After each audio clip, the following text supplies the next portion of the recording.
어린 시절 보던 텔레비전 프로그램하고 요즘 목회자가 되고 나서 좋아하는 프로그램이 좀 많이 달라졌는데요. 예전에는 무조건 재밌는 즐거운 프로그램만을 찾아서 봤다면 요즘은 그래도 좀 리얼리티가 있는 그런 프로그램들을 찾아서 보게 되는 것 같습니다. 요즘 제가 텔레비전에서 이제 꼭 챙겨보지는 않더라도 뉴스를 통해서 이렇게 살펴보는 프로그램이 하나 있는데요. 바로 아이 컨택트라는 프로그램입니다. 오랫동안 서먹했던 사람들이 나와서 이제 3분 동안 아무 말 없이 서로를 응시하면서 이제 바라보는 그런 프로그램인데요. 오랫동안 화해하지 못했던 두 사람이 나와서 3분 동안 서로를 바라보고 나서 이제 마음속에 있는 이야기들을 이제 툭 터놓는 그러한 프로그램입니다. 그래서 마지막 부분에서는 서로 용서하며 화해하고 눈물로써 이렇게 껴안는 감동적인 장면이 대부분인데요. 그렇지 않은 경우도 있습니다. 지지난주였나 그런데 이제 한 국가대표 운동선수가 이제 자신의 친어머니를 찾고자 그 프로그램에 신청했습니다. 그래서 이제 프로그램을 섭외할 때 누가 자신을 찾았는지를 이야기하지 않고 이제 섭외를 하게 됩니다. 당신을 만나보고 싶은 사람이 있는데 나가보시겠냐라고 이렇게 섭외를 하게 되는데요. 이제 어릴 때 보육원으로 버려졌던 이 운동선수가 이제 국가대표가 되고 성공하고 나서 이제 자신의 친어머니를 찾기 위해서 이제 프로그램에 신청을 했는데 어머니는 이제 끝끝내 나오지 않고 이제 편지 한 통만 아들에게 보내는 그러한 장면도 있었습니다. 그래서 모든 게 해피엔딩으로 끝나지 않는다라는 그런 현실을 잘 보여주는 대목이기도 한데요. 최근에 봤던 내용 중에는 20년 동안 오랜 친구였지만 관계가 소원해진 두 가수가 나왔습니다. 고등학교 때부터 친했던 두 사람이었는데요. 음악을 하고 싶다라는 열정과 꿈이 있었고 함께 음악을 공부하면서 끈끈하게 우정을 유지해 왔습니다. 그래서 가수로 데뷔하기 위해서 부산에서 서울로 올라와 이제 살게 되었는데요. 돈이 없는 두 사람은 함께 한 방을 얻어 살면서 힘든 서울살이였지만 서로를 의지하면서 그렇게 버텨낼 수 있었습니다. 두 사람은 일부러 같은 시기에 군대를 입대했고 제대 후에는 팀을 만들어서 데뷔하기도 했습니다. 하지만 세상살이는 우리가 생각하는 것처럼 그렇게 만만하지 않았습니다. 그 데뷔 앨범은 처참하게 실패했고 그들은 힘들게 음악 생활을 이어가야만 했습니다.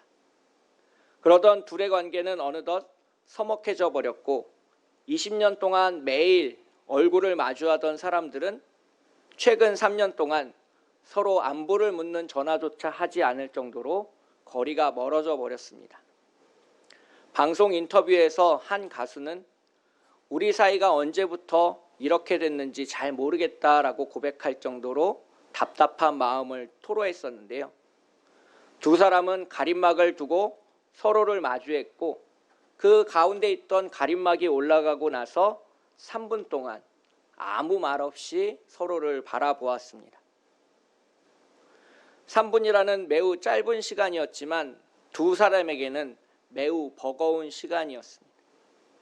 3분이 지나고 나자 그들은 서로의 눈가가 촉촉히 젖어 있는 것을 보았습니다.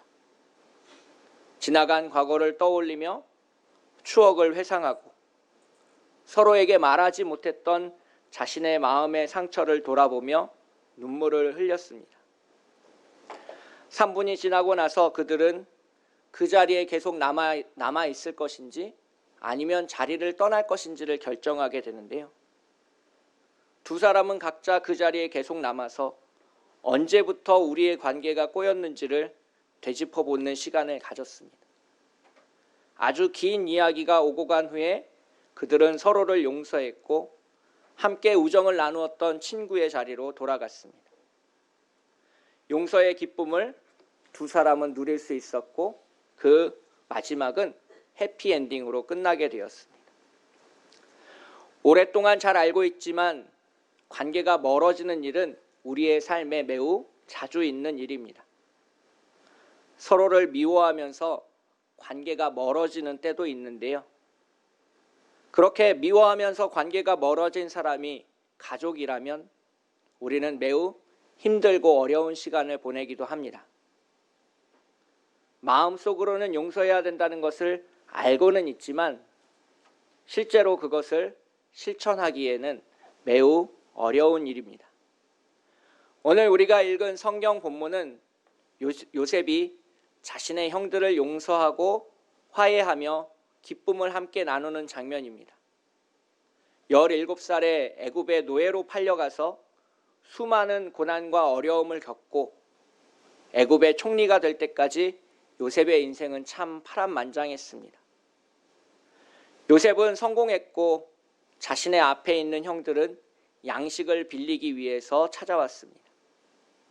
자신의 얼굴을 제대로 알아보지도 못하는 형들을 바라보면서 요셉은 과연 무슨 생각을 했을까요? 자신이 가지고 있는 힘과 능력으로 형들에게 복수하고 싶은 마음은 없었을까요?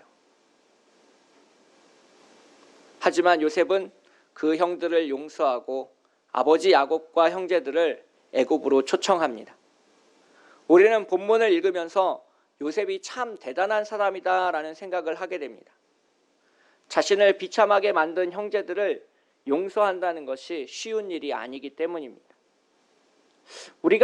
내가 만약 요셉의 자리에 서 있다면 어떤 선택을 했을까? 과연 용서를 했을까? 아니면 복수를 꿈꿨을지 스스로를 돌아보게 되는 그러한 성경 본문입니다. 저는 오늘 본문 속에서 여러분과 요셉이 어떻게 용서하는 사람으로 바뀌어 갔는지에 대해서 함께 살펴보려고 합니다. 저는 요셉이 처음부터 용서할 수 있을 만큼 마음이 넓은 사람이라고 생각하지 않습니다. 요셉은 질투가 매우 심했고 아버지의 사랑을 독차지하려고 노력했던 사람이기 때문입니다. 요셉은 아버지의 사랑을 얻기 위해서 형들의 잘못을 아버지께 고했습니다. 창세기 37장 2절을 보시면 요셉이 17세의 소년으로서 그의 형들과 함께 양을 칠 때에 그의 아버지의 아내들 비라와 실바의 아들들과 더불어 함께 있었더니 그가 그들의 잘못을 아버지께 말하더라라고 되어 있습니다. 요셉은 아버지의 사랑을 독차지하였고 혼자만 채색 옷을 입었습니다. 요셉에 대한 지나친 사랑이 형제들 사이의 관계를 어색하고 힘들게 만들었다라고 성경은 기록하고 있습니다. 창세기 37장 3절 4절을 보시면 요셉은 노년에 얻은 아들이므로 이스라엘이 여러 아들들보다 그를 더 사랑하므로 그를 위하여 채색 옷을 지었더니 그의 형들이 아버지가 형들보다 그를 더 사랑함을 보고 그를 미워하여 그에게 편안하게 말할 수 없었더라라고 기록하고 있습니다. 새 아이를 키우다 보니까 이 한 아이만 사랑하는 것이 그 관계를 얼마나 망치는지를 실제로 보게 됩니다. 이렇게 한 아이랑만 대화를 나누고 이야기를 하고 있으면 옆에서 싸늘한 눈초리를 경험하게 되는데요. 그렇게 요셉과 대화를 나누는 아버지의 모습을 보면서 형제들이 어떤 감정을 느꼈는지를 살펴볼 수 있을 것 같습니다. 혹시 요셉과 대화를 나누다가 실수라도 하게 되면 그것을 아버지에게 말하지 않을까 걱정을 하게 되고 채색 옷을 입고 뽐내는 그런 요셉의 모습을 보면서 눈에 가시처럼 여겼을 수도 있습니다. 요셉의 성품 또한 형제들의 미움을 받기에 충분했습니다. 요셉은 자기 자신을 뽐내는 사람이었습니다. 자신이 꾼 꿈을 형들에게 자랑하며 으쓱대는 요셉을 우리는 창세기 37장에서 쉽게 떠올려 볼 수 있습니다. 애굽의 종으로 팔려가기 전 요셉은 한마디로 이야기하면 좀 재수 없는 사람이었습니다. 자기 자신을 뽐내길 좋아하고 형제들과 어울리기보다는 아버지의 사랑을 독차지하기 위해서 노력하는 사람이 바로 17세의 소년 요셉이었기 때문입니다. 직장 생활을 하다 보면 이런 부류의 사람들과 자주 마주하게 됩니다. 함께하는 동료들과의 관계는 매우 엉망이지만 상사들에게 잘 보이기 위해서 최선을 다하는 사람들이 있습니다. 그런 사람들이 승진하고 나면 옛날 동료였던 사람들 앞에서 나타나 거들먹거리는 것을 쉽게 볼 수 있는데요. 고난을 경험하기 전, 하나님의 은혜를 체험하기 전, 그리고 하나님이 우리에게 부어주신 은혜와 섭리가 무엇인지 깨달아 알기 전에는 요셉은 용서할 수 없는, 자기 자신과의 싸움에서 이길 수 없는 교만한 사람이었다라는 것을 오늘 본문은 이야기해서 보여주고 있습니다. 그래서 고난은 힘들고 어려운 것입니다. 그래서 고난은 많은 사람들이 피하고 싶어 합니다. 하지만 하나님은 이 고난을 사용하셔서 요셉을 바꾸어 가시고 다른 사람으로 변화시킵니다. 요셉은 애굽의 노예로 팔려가고 감옥에 갇히기도 합니다. 그것을 통해서 요셉은 자신의 인생을 통해서 두 가지를 체험하게 되는데요. 첫째는 주보에 제가 밑줄도 쳐놨듯이 내가 잘못한 것이 하나도 없더라도 고난은 찾아온다는 사실입니다. 요셉은 애국 군대의 친위대장 보디발의 집에 노예로 팔려갔습니다. 그곳에서 요셉은 성실하게 일했고 인정받았습니다. 요셉은 한 점 부끄럼 없이 자신의 일을 행했습니다. 자신의 주인인 보디발의 아내가 자신을 유혹할 때도 그는 주인을 절대 배반하지 않았습니다. 보디발의 아내가 얼마나 끈질기게 요셉을 유혹했는지 창세기 39장 10절에서는 이렇게 기록하고 있습니다. 여인이 날마다 요셉에게 청하였으나 요셉이 듣지 아니하여 동침하지 아니할 뿐더러 함께 있지도 아니하니라. 요셉을 유혹하려다가 면박을 당한 보디발의 아내는 거짓으로 일을 꾸며 요셉을 고발합니다. 요셉이 자신을 희롱했다라고 보디발에게 알렸고 요셉은 바로 감옥에 갇히는 신세가 되었습니다. 요셉의 입장에서 생각해보면 매우 억울한 일입니다. 잘못한 것이 하나도 없는데 감옥에 갇혀야 되는 현실을 받아들일 수 없었을지도 모릅니다. 그런데 요셉은 그러한 상황 가운데 침묵하며 담담하게 자신의 운명을 받아들였습니다. 오늘 본문 속에서 요셉이 변명했거나 요셉이 도망쳤다라는 기록이 없는 것으로 보아서 아무런 죄가 없어도 감옥에 갇힐 수 있다라는 그러한 현실을 요셉은 수용한 것으로 보입니다. 우리의 인생에서도 마찬가지입니다. 내가 실수하지 않아도, 내가 잘못을 저지르지 않아도 고난은 우리 곁으로 찾아옵니다. 한국교회가 큰 잘못을 한 게 아닌데 코로나19 때문에 한국교회는 많은 어려움을 겪고 있습니다. 오늘 이 11시 예배가 있기 전에도 주민센터에서 와서 다녀갔습니다. 예배의 원칙을 잘 지키고 있는지, 얼마나 많은 사람들이 모여서 예배하고 있는지에 대해서 살펴보고 갔습니다. 왜 우리가 이런 상황 가운데 놓여야 되는지 이유를 알 수 없지만 분명한 것 하나는 있습니다. 우리가 큰 잘못을 하지 않았고 그러한 잘못이 없음에도 고난이 찾아온다면 요셉처럼 묵묵하게 그 고난 가운데서 자신의 운명을 받아들일 줄도 알아야 된다는 것입니다. 요셉은 그렇게 감옥에 갇히고 나서 인생의 두 번째 교훈을 얻게 됩니다.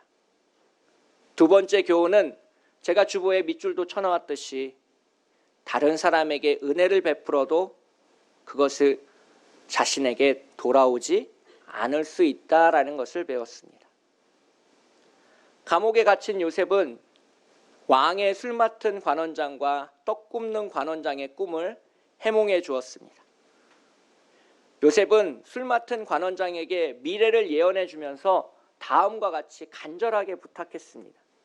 창세기 40장 14절 15절입니다. 당신이 잘 되시거든 나를 생각하고 내게 은혜를 베풀어서 내 사정을 바로에게 아뢰어 이 집에서 나를 건져 주소서.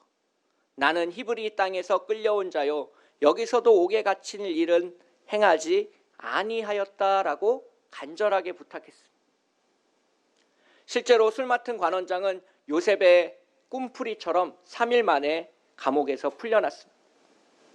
하지만 화장실 들어갈 때의 마음과 화장실 나올 때의 마음이 다르다는 것처럼 이 술 맡은 관원장은 감옥에서 풀려나자마자 요셉의 도움을 잊어버렸습니다. 창세기 40장 22절 23절은 그 상황을 이렇게 묘사하고 있습니다. 요셉이 그들에게 해석함과 같이 되었으나 술 맡은 관원장이 요셉을 기억하지 못하고 그를 잊었더라. 은혜를 베풀었지만 도움을 주었지만 자신에게 아무런 것이 돌아오지 않을 수 있다라는 것을 요셉은 깨닫게 되었습니다. 요셉이 실제로 감옥에서 풀려난 것은 술 맡은 관원장의 꿈을 풀어주고 나서 2년 후였습니다. 이번에는 이집트의 임금인 바로가 꿈을 꾸었고 그것을 해몽해 줄 사람이 필요해서 요셉이 왕의 꿈을 풀어주게 되었습니다. 그것으로 인해서 요셉은 애굽의 총리가 되었고 인생이 달라졌습니다. 많은 우여곡절을 겪은 요셉은 드라마처럼 삶의 자리가 달라졌고 지위가 높아졌습니다. 애굽의 종으로 팔려왔고 감옥으로 갇혔고 그의 인생은 고난의 연속이었습니다. 아무런 잘못 없이 감옥에 갇혔다가 다른 사람을 도왔지만 보답을 받지 못했습니다. 이러한 오랜 고난과 고통을 통해서 요셉은 다른 사람으로 바뀌었습니다. 고난이 찾아오기 전 요셉은 자기 자신을 뽐내며 아버지의 사랑을 독차지하며 형들을 무시하는 그런 사람이었습니다. 그런데 많은 고난을 경험한 이후 이 요셉은 달라집니다. 요셉은 불평하는 대신 자신의 삶의 자리에서 최선을 다하는 사람으로 바뀌어 갑니다. 애굽의 종으로 팔려간 요셉의 모습을 성경은 이렇게 기록하고 있습니다. 창세기 39장 2절 3절에서 여호와께서 요셉과 함께 하심으로 그가 형통한 자가 되어 그의 주인 애굽 사람의 집에 있으니 그의 주인이 여호와께서 그와 함께 하심을 보며 또 여호와께서 그의 범사에 형통하게 하심을 보았더라라고 기록하고 있습니다. 또한 감옥에서도 요셉은 최선을 다하여 자신의 일을 행했습니다. 창세기 39장 21절 23절을 보시면 여호와께서 요셉과 함께 하시고 그에게 인자를 더하사 간수장에게 은혜를 받게 하시며 간수장이 옥중 죄수를 다 요셉의 손에 맡김으로 그 재반 사물을 요셉이 처리하고 간수장은 그의 손에 맡긴 것을 무엇이든지 살펴보지 아니하였으니 이는 여호와께서 요셉과 함께 하심이라. 여호와께서 그를 범사에 형통하게 하셨더라라고 기록하고 있습니다. 내가 왜 노예로 팔려왔는지, 내가 왜 감옥에 갇혔는지에 대한 고민이 없었을 수는 없습니다. 왜 이 고난이 나에게 찾아왔는지에 대한 질문이 없었을 수는 없죠. 그런데 그 질문에 매몰돼서 아무 일도 하지 않은 것이 아니라 지금 내가 할 수 있는 최선을 다해서 섬기고 사랑하고 감당하는 일이 요셉의 삶의 자세입니다. 고난 가운데서 요셉은 뽐내는 사람이 아니라 묵묵히 자신의 일을 감당하는 사람으로 변화되어 갔습니다. 그리고 그것을 통해서 하나님이 이 요셉과 함께 알고 계신다는 사실을 많은 사람들이 목격했습니다. 하나님을 믿지 않는 보디발이, 하나님을 믿지 않는 간수장이 이 요셉이 하는 일을 보고 하나님이 그와 함께 하신다는 사실을 알 수 있을 정도로 요셉은 성실하게 오늘을 살아갔습니다. 교회도 마찬가지입니다. 우리도 마찬가지입니다. 왜 우리에게 이런 고난이 주어졌느냐고 따지고 묻고 주님 앞에 원망하기보다는 내가 지금 할 수 있는 일을 찾아서 그것을 최선을 다해서 섬기고 사랑하고 아끼고 그것을 통해서 우리와 참빛교회와 하나님이 함께 하신다라는 것을 이 세상 가운데 드러낼 수 있습니다. 고난 가운데서 우리는 하나님을 드러낼 수 있고 주님이 우리와 함께 하심을 나타낼 수 있고 주님이 우리를 이끌어 가신다는 사실을 세상에 선포할 수 있습니다. 두 번째로 요셉은 하나님이 일하신다는 것을 고백하기 시작했습니다. 요셉은 애굽의 왕 바로 앞에서 자기 자신을 뽐내지 않았습니다. 창세기 41장 15절을 보시면 바로가 요셉을 칭찬하는 장면이 있습니다. 바로가 요셉에게 이르되 내가 한 꿈을 꾸었으나 그것을 해석하는 자가 없더니 들은즉 너는 꿈을 들으면 능히 푼다 하더라 라고 이 요셉을 칭찬하는 장면이 나옵니다. 왕이 죄인인 내 앞에서 이렇게 큰 칭찬을 한다면 누구나 으쓱할 겁니다. 그렇죠. 내가 그런 사람입니다. 이제 알아봐 주시는군요. 내가 이렇게 능력 있는 사람입니다. 내가 이렇게 잘난 사람입니다라고 뽐내고 싶은 마음 분명히 있었을 거예요. 인간이라면 누구나 그런 마음을 가지게 돼 있습니다. 그런데 그 왕 앞에서 요셉은 자기 자신을 드러내지 않고 하나님을 이야기하기 시작합니다. 창세기 41장 16절을 보시면 요셉이 바로에게 대답하여 이르되 내가 아니라 하나님께서 바로에게 편안한 대답을 하시리이다. 꿈을 듣고 꿈을 풀이하고 그것을 말해주는 사람은 분명히 요셉입니다. 그런데 요셉은 그 상황 가운데서 분명히 이야기하고 있습니다. 내가 아닙니다. 내가 할 수 있는 일이 아닙니다. 하나님이 하실 것입니다. 주님이 하실 것입니다. 어려움을 당하고 있는 이 교회가, 한국 교회가, 참빛 교회가, 그리고 우리가 할 수 있는 일 또한 이것입니다. 우리가 일하는 게 아니라 하나님이 일하십니다라고 고백하는 참빛 교회가 되시기를 축복하겠습니다. 마지막으로 요셉은 고난을 통해서 하나님의 뜻과 섭리를 이해해 가기 시작합니다. 사실 용서를 내가 한다라고 이야기하지만 성경을 잘 읽어보시면 하나님의 뜻과 섭리를 이해한 사람은 용서할 필요 없이 그 사람을 사랑하게 되어 있습니다. 오늘 우리가 읽은 창세기 45장 7절, 8절을 소리내서 함께 다시 읽어보기를 원하는데요. 창세기 45장 7절, 8절 말씀입니다. 함께 읽겠습니다. 하나님이 큰 구원으로 당신들의 생명을 보존하고 당신들의 후손을 세상에 두시려고 나를 당신들보다 먼저 보내셨나니 그런즉 나를 이리로 보낸 이는 당신들이 아니요 하나님이시라. 하나님이 나를 바로에게 아버지로 삼으시고 그 온 집의 주로 삼으시며 애굽 온 땅의 통치자로 삼으셨나이다 라고 고백하고 있습니다. 즉 형들이 나를 판 게 아니라 하나님이 나를 이곳에 보내셨다라고 고백할 수 있는 요셉으로 변화됐다는 겁니다. 하나님이 형들을 통해서 나에게 고난을 허락하시고 하나님이 형들을 통해서 나를 이 애굽에 보내지 않았다면 이 긴 가뭄에, 이 긴 기근에 우리 민족을, 이스라엘 민족을 구원할 수 있는 방법이 없었다라고 하나님께서 나에게 말씀하고 계신다. 내가 형들을 용서해야 될 필요가 없다. 그 과정이 다 하나님의 뜻과 섭리 가운데 있어 왔다. 그러니 근심하지 마소서, 걱정하지 마소서. 당신들의 아우 요셉이 당신들을 해할까 근심하지 말고 염려하지 말라라고 요셉은 형들에게 이야기하고 있습니다.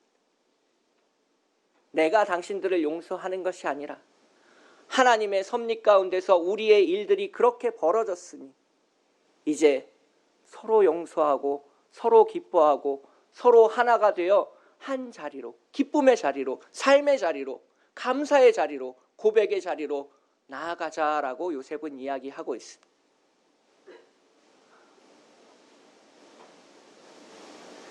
오늘날 한국 교회들이 많은 어려움에 겪고 있습니다. 각 교회들마다 찾아가 보면 크고 작은 문제가 없는 교회들이 없을 정도로 한국 교회는 힘들어하고 있는 상황 가운데 있습니다. 그러한 상황 가운데 우리가 찾아야 되는 것이 바로 하나님의 뜻과 섭리입니다. 왜 우리가 이 자리에 있어야 하는지, 왜 우리가 이 자리에 있는지, 그리고 이 자리에서 우리가 해야 되는 일은 무엇인지를 찾는 것이 바로 하나님을 알고 하나님의 뜻을 수용하고 그 자리에서 하나님과 함께 일하는 요셉과 같은 교회가 한국 교회에는 필요하다고 생각합니다.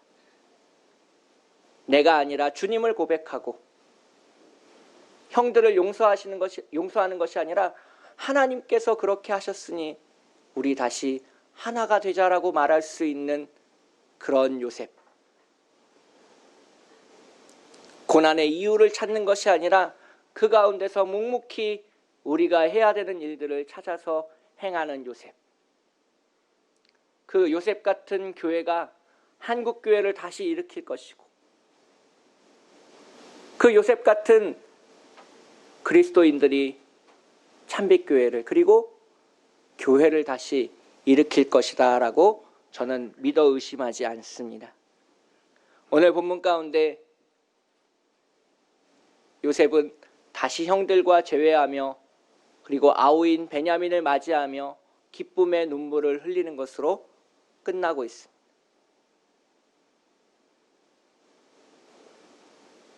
세상에 화해하지 못할 사람은 없고 이해할 수 없는 사람은 없고 감사하지 않을 수 없는 사람은 없습니다. 요셉이 이야기하고 있고 십자가에 달리신 예수 그리스도가 이야기하고 있습니다.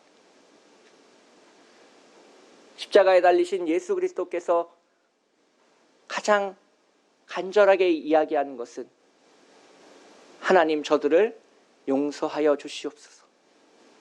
저들이 하는 일을 알지 못하고 있습니다. 라는 중보의 기도를 예수님께서 십자가 위에서 하셨습니다. 그 사랑에 덧입어서 우리가 이 자리에서 예배하고 기도하고 감사하고 찬양하고 있는 겁니다.